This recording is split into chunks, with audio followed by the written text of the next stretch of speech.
Tonight on Dreadful Visions. Parking lots are places we barely think about. We walk through them after work, after shopping, after the gym, or after meeting friends. They're supposed to be nothing more than the space between us and our cars. But once the sun goes down, those same rows of parked vehicles become hiding places, blind spots, and empty stretches of asphalt where very few people are paying attention. Most of us keep our heads down, unlock the car, and drive away without a second thought. These are 5 unsettling parking lot horror stories inspired by situations that could happen to anyone, in places we've all walked through countless times. Story 1. Someone was waiting beside my car every night. 28-year-old Jason Miller had worked the closing shift at a large electronics store in Phoenix, Arizona, for nearly a year. His schedule rarely changed. Clock in at 2 p.m., help customers until closing, lock up around 10:30, walk across the employee parking lot, drive home. Simple. The employee parking area sat behind the shopping center, separated from the main customer lot by a tall chain-link fence. Around 60 cars were usually parked there during the day, but by the time Jason finished work, only a handful remained. He actually liked it. No traffic, no crowds, just a quiet walk to his car before heading home. One Thursday evening, as he stepped through the rear employee exit carrying his backpack, something caught his attention. A man stood beside Jason's car. He wasn't touching it. He wasn't looking inside. He was simply standing next to the driver's door with his hands inside the pockets of a dark hooded sweatshirt. Jason slowed. The man looked up. For several seconds, neither of them moved. Then the stranger casually turned around and walked toward the far end of the parking lot. Jason watched him disappear between 2 pickup trucks before finally reaching his own car. Nothing had been stolen. Nothing looked damaged. He shrugged it off. Maybe the guy had been waiting for someone. The following evening, it happened again. Same parking lot. Same time. Same man. Standing beside Jason's car. Again, the stranger walked away the moment Jason appeared. This time Jason watched more carefully. The man never looked around the parking lot, never searched for another vehicle. He simply walked away until he disappeared into the darkness beyond the last row of parked cars. Jason mentioned it to one of his coworkers. Probably someone waiting for a ride. Maybe. But why beside my car? His coworker laughed. You're overthinking it. Jason wanted to believe he was. Saturday night arrived. 10:37 p.m. As soon as Jason pushed open the employee exit, his stomach tightened. The man was already there, standing beside the driver's door. Exactly as before, Jason decided he'd had enough. Instead of walking to his car, he changed direction and headed straight toward the security office near the loading dock. The shopping center employed one overnight security guard responsible for patrolling the entire property. Jason explained everything. The guard nodded. Let's go have a look. Together they walked back outside. The parking lot was almost empty. Jason pointed. There, beside my car. The guard stared across the lot. Where? Jason frowned. The space beside his car was empty. The man had vanished again. The guard searched the surrounding rows while Jason checked his vehicle. Still nothing. No scratches. No broken windows. No signs anyone had tried to force the locks. The security guard smiled politely. Probably just a coincidence. Jason wasn't convinced. The following Monday, he finished work a little earlier than usual. Instead of leaving at 10:30, he slipped out through the rear exit just after 10 o'clock without telling anyone. He wanted to see whether the stranger really appeared every night, or only after the store closed. The employee parking lot looked almost deserted. Jason stayed inside the building, watching through the glass exit doors. 10 minutes passed. Nothing. Then, at exactly 10:24 p.m., a dark pickup truck quietly entered the employee parking area. It didn't park near the entrance. It drove directly toward Jason's silver sedan. The truck stopped 2 spaces away. A man stepped out, even from a distance. Jason recognized him immediately. The hooded sweatshirt. The same height. The same slow walk. The stranger calmly approached Jason's car, and took up the exact same position beside the driver's door. He wasn't waiting for anyone else. He wasn't checking nearby vehicles. He was waiting for Jason. Jason stayed perfectly still behind the dark glass doors. The stranger never once looked toward the building. Instead, he slowly walked around Jason's sedan, stopping briefly at the passenger side before returning to the driver's door. Then he simply waited. Jason quietly took out his phone and began recording through the glass. After almost 3 minutes, the stranger suddenly turned his head toward the employee entrance. It was as though he knew someone was watching. Jason instinctively stepped backward. When he looked outside again only a second later, the man was already walking away. Not running, just calmly disappearing between the rows of parked cars. Jason hurried outside. The parking lot was almost empty. He reached his car within seconds. Again, nothing was missing. Nothing was damaged. But this time he noticed something he'd never seen before. There was a small white chalk mark on the driver's side rear tire. A single diagonal line. He frowned. He definitely hadn't seen that before. The next morning, before leaving for work, he washed the mark away. That evening, after finishing his shift, the stranger was back, standing beside the driver's door. Jason didn't approach. Instead, he stayed inside and called the shopping center's security office. By the time the guard arrived 2 minutes later, the man had disappeared once again. Jason immediately checked the tire. The same white chalk line had returned. The security guard crouched beside it. "That's odd." Jason asked the obvious question. "What does it mean?" The guard shook his head. "No idea, but let's have a look at the cameras." Together, they reviewed CCTV footage covering the employee parking lot. The cameras clearly showed the dark pickup truck arriving every night at almost exactly the same time. The stranger always stepped out, walked directly to Jason's car, stood beside it for several minutes, then calmly left before Jason reached the parking lot. One detail immediately stood out. The man never touched any other vehicle, only Jason's. Police were contacted the following morning. A detective specializing in vehicle thefts watched the recordings several times before pausing the footage. Zoom in on his hand. The image wasn't perfect, but officers could clearly see the man holding what looked like a small inspection mirror. The detective nodded. "I've seen this before." He explained that organized vehicle theft groups sometimes spent days observing a single car before attempting to steal it. The chalk mark wasn't random. It confirmed the vehicle had already been inspected. Each night the suspect checked whether the mark remained. If it disappeared, he knew the owner had noticed something. If it stayed, he assumed the owner paid little attention to the vehicle. Jason suddenly remembered washing it away, then seeing it reappear. The suspect had been checking on his progress. Police increased patrols around the shopping center. 3 nights later, the same pickup truck entered the employee parking lot right on schedule. This time, officers were already waiting. As soon as the suspect stepped beside Jason's car, police surrounded the parking lot from 3 different directions. The man attempted to flee on foot, but was arrested before reaching the perimeter fence. Inside the pickup truck, investigators recovered electronic key programming devices, VIN number lists, counterfeit license plates, GPS trackers, and handwritten notes describing dozens of vehicles parked at shopping centers across Arizona. Jason's sedan wasn't the only target. It was simply next on the list. Detectives later explained that the suspect deliberately avoided breaking into cars immediately.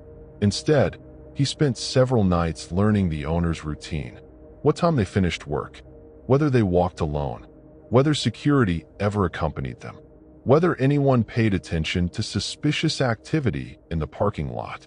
Only after gathering enough information would the theft crew return. Jason's report interrupted the process before they reached the final step. To this day, Jason still parks in employee lots whenever he has to work late.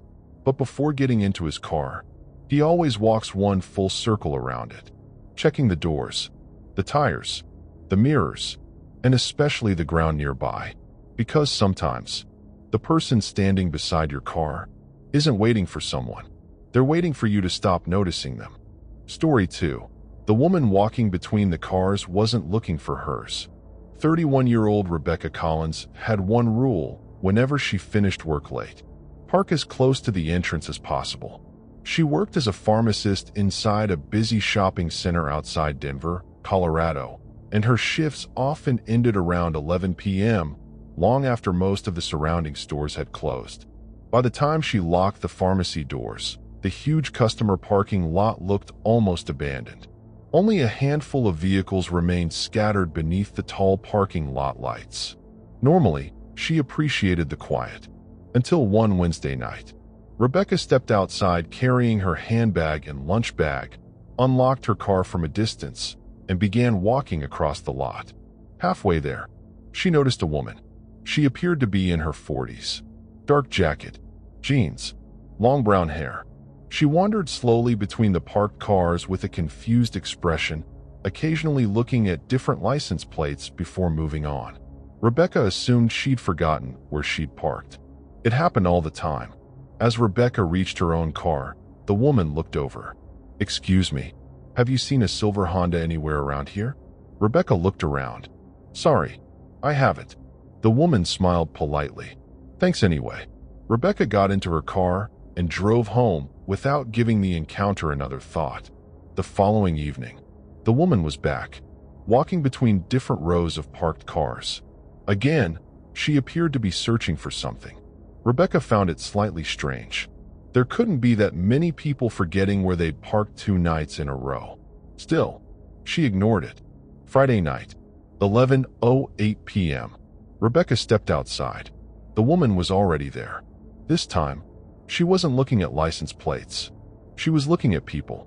As customers walked toward their vehicles, the woman briefly watched each one before continuing through the parking lot. Whenever someone reached their car, she immediately lost interest. Rebecca slowed her pace. The woman eventually noticed her. Their eyes met. The woman smiled, then calmly walked in the opposite direction. Rebecca unlocked her car, climbed inside, and checked the mirrors before pulling away. The woman had disappeared. Saturday evening, Rebecca mentioned the strange encounters to one of the shopping center's security guards. He frowned. "Can you describe her?" Rebecca did. The guard nodded slowly. "You're the third person who's mentioned someone matching that description this week." Rebecca laughed nervously. "So she really is looking for her car?" The guard didn't smile. "We don't think so." Rebecca's stomach tightened. Then, what is she doing? The guard admitted they didn't know. Every time officers approached her, she calmly walked off the property before they could ask questions. She never caused trouble, never spoke aggressively, never entered any stores. She simply wandered through the parking lot for hours. Always after dark, always alone. Rebecca couldn't stop thinking about it. The following Tuesday, she deliberately stayed inside the shopping center after work and watched the parking lot through the glass entrance doors. At exactly 10:45 p.m., the same woman appeared. She entered the parking lot on foot from the road. No car, no shopping bags, nothing. She immediately began walking between the parked vehicles exactly as before. Rebecca quietly pointed her out to the security guard standing nearby. "That's her." The guard watched carefully. Instead of approaching immediately, he decided to observe. For nearly 20 minutes, the woman wandered from row to row. Then she stopped beside a young man loading shopping bags into the trunk of his SUV. She smiled politely. "Excuse me, can you help me find my car?" The man hesitated before nodding. Rebecca watched as the two of them slowly walked deeper into the nearly empty parking lot. The security guard's expression changed instantly. He reached for his radio, then started running after them. The security guard sprinted across the parking lot. Rebecca followed several yards behind, unsure what was happening but unable to look away. The young man and the woman had already reached one of the quieter sections of the lot where only a few vehicles remained. The guard shouted, "Sir, stop where you are." Both of them turned. The young man looked confused. The woman smiled politely. "Is something wrong?" The guard didn't answer her. Instead, he looked directly at the young man. "Do you know this woman?" The man shook his head. "No, She just asked me to help find her car. The guard nodded. Please come over here. Now. The young man walked toward the guard without hesitation. The woman remained exactly where she was, still smiling. Then, without saying another word, she calmly turned around and began walking toward the far exit of the parking lot. The guard immediately radioed another officer stationed near the road. Don't let her leave. The second guard intercepted her before she reached the sidewalk. When officers asked for identification, she reluctantly handed over a driver's license. It was genuine, but something about the situation still didn't add up. The address listed on the license was over 80 miles away. More importantly, she didn't own a silver Honda, or any vehicle at all. Police questioned her for nearly an hour. She insisted she was only asking strangers for help because she couldn't remember where she'd parked. But investigators quickly uncovered the truth. Over the previous month, at least 6 people had reported nearly identical encounters in shopping center parking lots across the city. Every report involved the same woman. Every victim had been approached after dark. Every conversation started with the exact same question. Have you seen my silver Honda? Detectives reviewed CCTV footage from several locations. A pattern emerged almost immediately. Whenever someone agreed to help her search, she always led them toward the darkest section of the parking lot. Never toward the entrance. Never toward security. Always away from other people. Then another person appeared on camera. A man. He never approached anyone directly. Instead, he remained parked several rows away inside a dark SUV. Whenever the woman led someone toward him, he quietly started the engine. Fortunately, every previous victim had either given up searching or walked away before reaching the vehicle. Rebecca's report finally connected the 2 suspects. The following evening, undercover officers returned to the shopping center disguised as late-night shoppers. At exactly 10:47 p.m., the woman appeared again. Everything unfolded exactly as before. She approached an undercover detective pretending to load groceries into his trunk. Excuse me, can you help me find my silver Honda? The detective agreed. They began walking. Just as investigators expected, she led him toward the far corner of the parking lot. Moments later, the dark SUV slowly pulled out from between 2 parked vans. Police surrounded it before it reached them. Inside were 2 men carrying counterfeit security uniforms, zip ties, burner phones, stolen wallets, GPS trackers, and notebooks listing shopping centers throughout Colorado. Detectives believe the woman was never actually looking for a car. Her job was to identify people walking alone and convince them to leave the well-lit areas voluntarily. The men waited nearby, ready to rob victims once they were isolated from the rest of the parking lot. Because the victims chose to follow her themselves, there was rarely any struggle until it was too late. Rebecca still finishes work long after dark. She still parks close to the entrance whenever she can. But now, if anyone approaches asking for help finding their car, she points toward the security office. Not because she doesn't want to help, but because someone genuinely looking for assistance usually asks the people whose job it is to provide it. Sometimes, the most dangerous person in a parking lot is the one asking for directions. Story 3. Someone left a shopping cart behind my car every night. 27-year-old Noah Bennett never paid much attention to shopping carts. Like most people, he assumed they ended up wherever the last customer happened to leave them. He worked the evening shift as an assistant manager at a sporting goods store inside a large retail park outside Tampa, Florida. By the time he finished closing each night, the customer parking lot was almost empty except for a few scattered vehicles belonging to restaurant staff and cleaners. His silver Honda Civic was always parked in roughly the same area, not because he wanted to, simply because that part of the lot was closest to the employee exit. One Monday night, Noah walked across the parking lot and noticed a lone shopping cart parked directly behind his car. It wasn't touching the bumper. It was just sitting there, perfectly centered. He looked around. No other carts were nearby. Shrugging, he pushed it into the nearest cart, returned before driving home. The following evening, Another shopping cart waited behind his car. Again, perfectly centered. Exactly the same distance from the bumper. Noah frowned. Someone was probably playing a joke. He moved it aside and left. Wednesday night. The cart was back. This time, Noah looked around more carefully. The nearest cart return was almost 100 feet away. Every other shopping cart had been collected for the night. Only the one behind his car remained. He mentioned it to a coworker. The coworker laughed. "Someone's winding you up." "Probably. But why only my car?" Nobody had an answer. Thursday evening, Noah deliberately parked in a completely different row near the opposite end of the parking lot. When he finished work, his car was the only one left in that section. And behind it sat another shopping cart, perfectly lined up with the center of his rear bumper. His smile disappeared. Someone wasn't leaving carts randomly. Someone was placing them there. Friday afternoon, before starting work, Noah walked into the shopping center's security office. The overnight supervisor listened carefully before checking the parking lot cameras from previous nights. For nearly 30 minutes, they watched recordings together. Nothing unusual at first.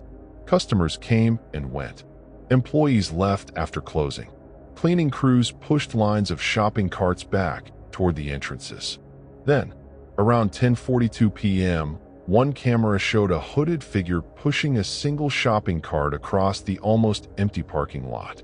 The person ignored dozens of empty parking spaces, ignored every other vehicle, walked directly to Noah's Honda, positioned the cart neatly behind it, then calmly walked away. The hood covered the person's face completely. The camera angle wasn't good enough to identify them. The security supervisor leaned closer. "That's strange. They don't steal anything. They don't damage your car. They literally just leave the cart there." Noah asked the obvious question. "Why?" The supervisor shook his head. "No idea. Saturday night, they decided to watch in real time. Instead of leaving immediately after closing, Noah stayed inside the shopping center with the security supervisor while monitoring the CCTV screens. At exactly 10:41 p.m., the hooded figure entered the parking lot, pushing a single shopping cart. Just as before, the figure walked straight toward Noah's car, stopped, carefully positioned the cart behind the bumper. Then, instead of leaving, the person stood there, completely motionless, facing Noah's car. 1 minute passed, then 2. The security supervisor grabbed his radio. "I'm going out there. Stay here." Noah watched the CCTV monitor as the guard hurried into the parking lot. The hooded figure remained perfectly still, until a second person suddenly appeared from between two large delivery vans parked several rows away. They hadn't been visible on the cameras before. They'd been hiding there the entire time. The second person moved quickly. Unlike the hooded figure with the shopping cart, this man wasn't trying to be seen. He stayed low between the parked vehicles, watching the security guard approach. Noah leaned closer to the CCTV monitor. "What is he doing?" The security supervisor didn't answer. He was already outside. On the screen, the guard called out to the hooded figure. "Hey, can I help you?" The hooded person didn't react. They remained standing behind Noah's car, completely still. Meanwhile, the second man quietly slipped between two SUVs, staying out of the guard's line of sight. Only the cameras revealed where he was. Noah immediately grabbed the office radio. "Behind you." The guard stopped. He turned just as the second man realized he'd been spotted. Without another second's hesitation, both suspects ran. The hooded figure abandoned the shopping cart and sprinted toward the far end of the parking lot. The second man ran in the opposite direction. Police arrived within minutes. Although neither suspect was caught that night, detectives reviewed hours of CCTV footage from previous weeks.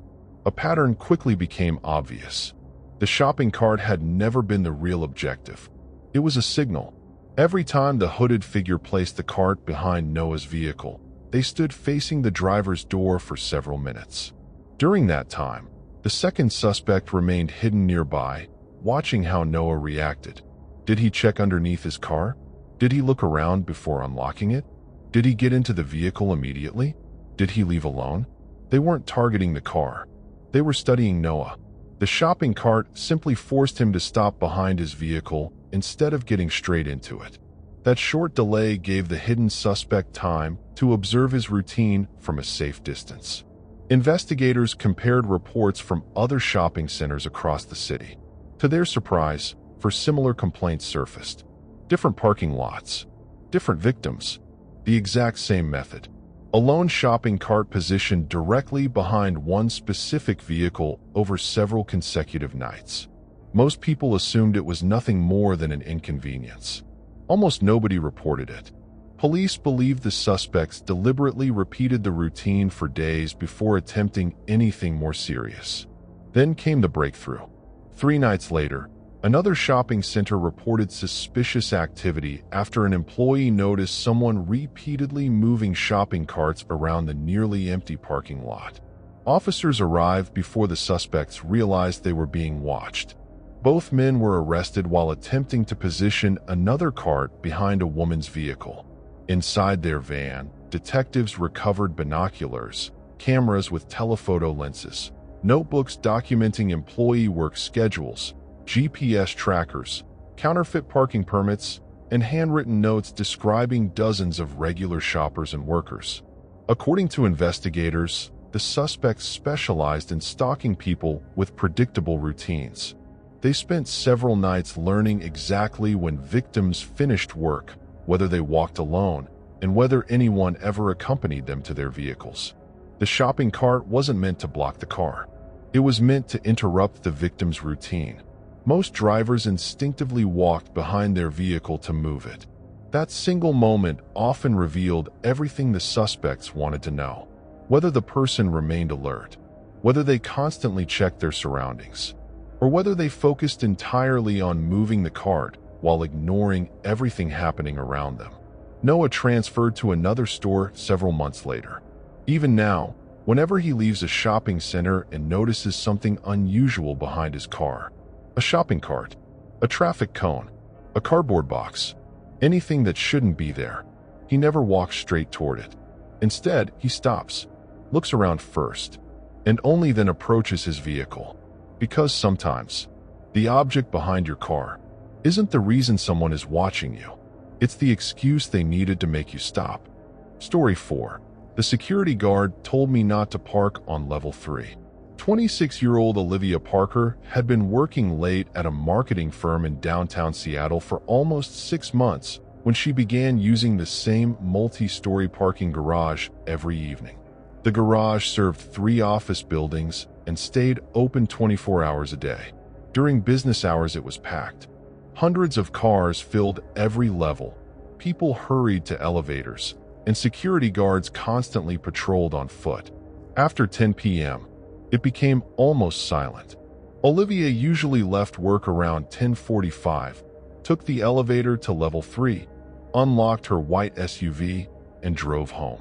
It was routine, predictable, comfortable. One rainy Tuesday evening, as she stepped into the elevator lobby carrying her laptop bag, an older security guard stopped her. "Evening. You're parked on level 3? Olivia nodded. "Yeah." The guard hesitated before speaking again. "If you don't mind, try parking on level 1 tomorrow." Olivia smiled politely. "Why?" "Maintenance. We're closing part of the level overnight." That sounded reasonable. She thanked him, drove home, and thought nothing more of it. The following evening, she parked on level 1 instead. As she walked toward the elevators after work, she noticed several yellow maintenance barriers blocking the entrance to level 3. Looks like the guard had been telling the truth. Thursday morning, the barriers were gone. The level had reopened. Olivia parked there again out of habit. That night, around 10:50 p.m., she stepped out of the elevator. The entire level was empty except for 4 vehicles. Her SUV, a black pickup, a delivery van, and an old silver sedan parked several spaces away. As she unlocked her SUV, she heard footsteps. Slow, steady, echoing across the concrete floor. She looked around. Nobody. The footsteps stopped. She assumed the sound had echoed from another level. Halfway home, she remembered she'd forgotten an important client folder in the office. Annoyed, she turned around. By the time she returned to the parking garage, it was nearly midnight. This time, only her SUV remained on level 3. She grabbed the folder from the office and returned to the elevator. When the doors opened, she froze. The old silver sedan was back, parked directly beside her vehicle. She was certain it hadn't been there 20 minutes earlier. The engine was off. The windows were heavily tinted. No lights, no movement. Trying not to overreact, Olivia quickly unlocked her SUV and drove away. Friday afternoon, she mentioned the strange encounter to the daytime receptionist. The receptionist looked puzzled. Silver sedan? Olivia nodded. The receptionist shrugged. Probably another employee. Maybe. But why park beside the only other car on the entire level? Saturday evening, Olivia worked late again.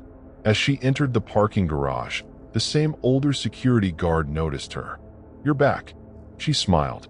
"Looks like level 3's open again." The guard didn't smile back. "I told management to keep it closed." Olivia frowned. "What?" The guard looked genuinely confused. "Nobody's been doing maintenance."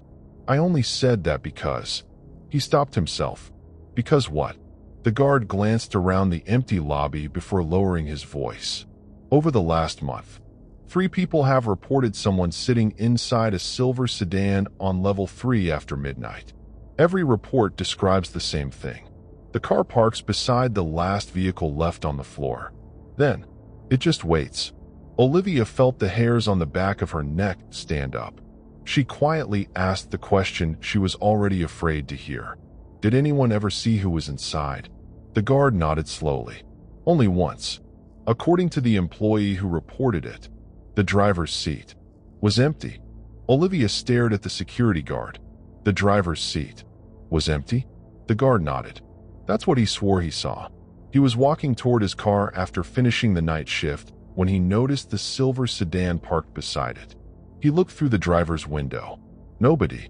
Then he walked around the front of the car. Still nobody. But as soon as he reached his own vehicle, the sedan's headlights switched on. It drove away." Olivia frowned. Maybe someone had been lying down in the seat. That's exactly what management said. But the employee quit 2 days later. He refused to park in the garage again. The conversation lingered in Olivia's mind all evening. When her shift finally ended just after 11 p.m., she deliberately parked on level 1 instead. As she walked toward her SUV, everything seemed normal, until she noticed another vehicle slowly entering the garage. An old silver sedan. Her stomach dropped. It drove past without stopping. Instead of turning onto level 1, it continued climbing the spiral ramp toward the upper floors. Olivia quickly got into her SUV and locked the doors. For a moment, she considered leaving immediately. Instead, curiosity got the better of her. She started the engine and slowly drove up toward level 3. The floor looked empty. No silver sedan. No other vehicles. She almost laughed at herself. Then, her headlights reflected off something in the distance. The silver sedan sat in the far corner of the garage. Engine off. Lights off. Facing directly toward the elevator lobby. As though it had been waiting. Olivia reversed immediately and drove back down the ramp. She stopped beside the security office and reported what she'd seen. This time, the guard didn't go alone. 2 additional officers joined him. Together, they drove to level 3 in separate patrol vehicles. Olivia watched the CCTV monitor inside the security office. The patrol cars reached the silver sedan within seconds. 1 officer approached the driver's side. Another covered the passenger side. The third remained behind. The driver's door was pulled open. Empty. Exactly as before. No driver. No passengers. Nothing. Then one of the officers shouted into his radio. "The engine's warm." Police were called immediately. Investigators examined the sedan more closely. The license plates belonged to another vehicle. The VIN number had been partially removed. Inside, they found binoculars, disposable gloves, copied parking garage access cards, notebooks listing office closing times, and handwritten notes describing employees who regularly worked late. Detectives believed the sedan had been abandoned only moments before security arrived. The obvious question remained. Where had the driver gone? The answer came after officers searched the garage level by level. Hidden inside a locked electrical maintenance room on level 3. They found him. The suspect had copied an old service key while working as a contractor years earlier. Whenever someone reported the silver sedan, he simply slipped into the maintenance room through an employee-only door before security reached the vehicle. He stayed hidden until officers left. The reason he always parked beside the last remaining car soon became clear. He wasn't choosing random vehicles. He was identifying employees who regularly worked late and left the building alone. His notebooks contained names, photographs, work schedules, license plate numbers, and even notes about which people appeared distracted by their phones while walking to their cars. Police later linked him to several robberies in parking garages across 2 neighboring cities. Each victim had been followed for days before being approached. The silver sedan wasn't the threat itself. It was simply how he watched people without attracting attention. Olivia never parked on level 3 again. In fact, she switched to a completely different garage closer to the building entrance. Even now, whenever she walks through a nearly empty parking garage after dark, she notices every parked car, especially the ones sitting beside the only vehicle left on an otherwise empty floor. Because sometimes, the car isn't parked there by coincidence. It's parked there, waiting for the last person to come back. Story 5. The car park security phone started ringing every night. 29-year-old Adam Carter had worked overnight security at a large multi-level parking garage attached to a shopping mall outside Dallas, Texas, for just over 3 years. Most people assumed his job involved chasing thieves or handing out parking tickets. In reality, it was incredibly quiet. Once the mall closed at 10 p.m., nearly every customer left within an hour. By midnight, only a handful of vehicles remained, mostly belonging to cleaners, restaurant staff, and overnight maintenance workers. Adam's patrol followed the same route every night. Start on the roof. Walk each level. Check every stairwell. Inspect every emergency exit. Return to the security office. Repeat. The garage also contained 4 emergency assistance phones mounted on bright yellow pillars. If someone felt unsafe walking to their car, they could press the button and security would immediately answer from the control room. In 3 years, Adam had never received a single call. Until one Tuesday, at exactly 2:47 a.m., the emergency phone on level 5 rang. Adam answered immediately. Parking security. How can I help you? Silence. No breathing. No background noise. Nothing. After almost 20 seconds, the call disconnected. Thinking someone had accidentally pressed the button, Adam walked to level 5. The emergency phone stood exactly where it always had. No one nearby. No vehicles. No movement. He tested the phone himself. It worked perfectly. The following night, 2:47 a.m., the same phone rang again. Adam answered. Parking security. Is everything all right? Silence. Again. He immediately checked the CCTV cameras covering level 5. Empty. Nobody stood near the phone. Nobody walked away afterward. The footage clearly showed the emergency phone beginning to flash as though someone had pressed the help button. Yet nobody appeared anywhere on camera. Maintenance inspected the phone the next morning. No faults. No wiring issues. No false activations. Everything tested perfectly. Friday night, the phone rang again. Exactly 2:47 a.m. This time Adam didn't answer immediately. Instead, he pulled up the CCTV feed first. The level looked deserted. Then, just as the phone began ringing, a dark SUV slowly drove into view. It stopped several parking spaces away from the emergency phone. The engine remained running. Nobody got out. The phone continued ringing. Adam answered while keeping his eyes on the monitor. Parking security. The line stayed silent. The SUV drove away. The call disconnected. Adam replayed the footage 3 times. The vehicle had entered the level less than 10 seconds before the emergency phone activated. It couldn't be a coincidence. Saturday evening, He reported everything to his supervisor. The supervisor agreed to stay overnight and watch the cameras with him. At exactly 2:46 a.m., both men sat inside the security office. Neither spoke. Every monitor displayed a different level of the garage. Then, the emergency phone on level 5 began flashing. At the exact same moment, the dark SUV appeared once again. Only this time, it wasn't alone. A second vehicle entered the level from the opposite ramp. It slowly parked beside the only other employee car left in the garage. The supervisor immediately stood up. "Call the police. I'm heading up there." Adam watched the CCTV feed as the supervisor sprinted toward the elevator. Meanwhile, the SUV remained parked beside the emergency phone. Nobody got out. Nobody moved. Then, on another camera, Adam noticed someone emerging from a stairwell several rows away. The person wasn't walking toward the emergency phone.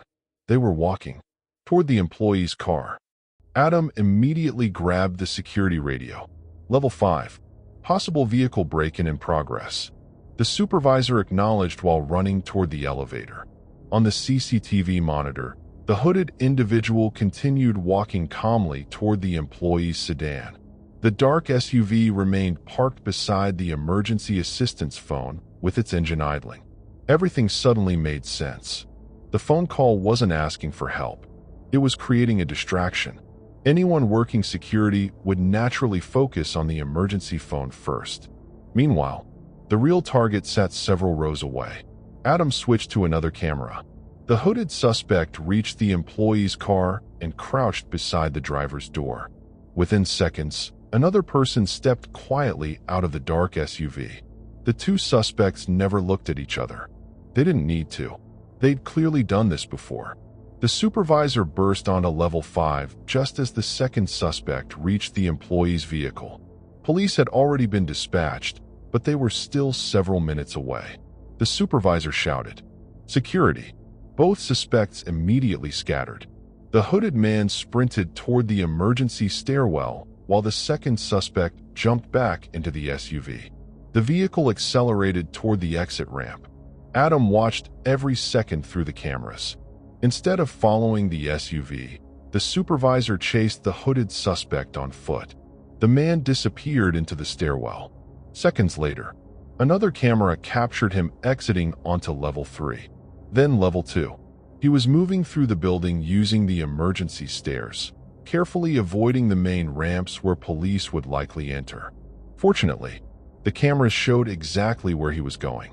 Adam directed officers over the radio. "He's heading for the south stairwell." Level 1. Police intercepted him just before he reached the ground floor. The SUV wasn't as lucky. Officers entering the garage blocked the exit ramp before it could leave. Both suspects were arrested within minutes. During the investigation, detectives discovered the emergency assistance phone had never malfunctioned. Instead, the suspects had copied an old maintenance key that opened the service panel behind the phone. Hidden inside was a small wireless transmitter connected directly to the call button. From inside the SUV, they could activate the emergency phone whenever they wanted. Every call forced security officers to investigate the yellow emergency pillar while the second suspect quietly targeted vehicles elsewhere on the level. The scheme had worked repeatedly across several parking garages. Detectives linked the pair to more than 20 vehicle thefts and break-ins stretching across Texas and Oklahoma. Their notebooks listed shopping malls, office buildings, hospital garages, and airport parking structures where overnight security relied heavily on emergency assistance phones. The criminals understood something most people never considered. Security officers always respond immediately to emergency calls. Because they have to. That predictable response created the perfect distraction. Inside the SUV, police recovered electronic key programmers, glass-breaking tools, cloned parking garage access cards, counterfeit security uniforms, stolen wallets, laptops, and dozens of vehicle registration documents taken from previous victims. Adam continued working at the garage after the arrests. Within weeks, Every emergency phone in the building was upgraded with tamper sensors that immediately alerted security if anyone opened the maintenance panel. Now, whenever an assistant's phone rings, he still responds immediately, but he never looks at only the phone. He checks every camera around it first, because sometimes the emergency isn't where the alarm is coming from. It's somewhere nearby, waiting for you to look the other way. If you enjoyed tonight's stories, don't forget to like the video, leave a comment telling me which parking lot story unsettled you the most, and subscribe to Dreadful Visions for more realistic horror stories inspired by the ordinary places we all visit without thinking twice. New long-form horror videos are uploaded every other day, and the next everyday location could become the setting for your next nightmare. Until next time, stay aware of your surroundings, trust your instincts, and remember that the walk to your car is never as routine as it seems. Sleep well tonight, if you can.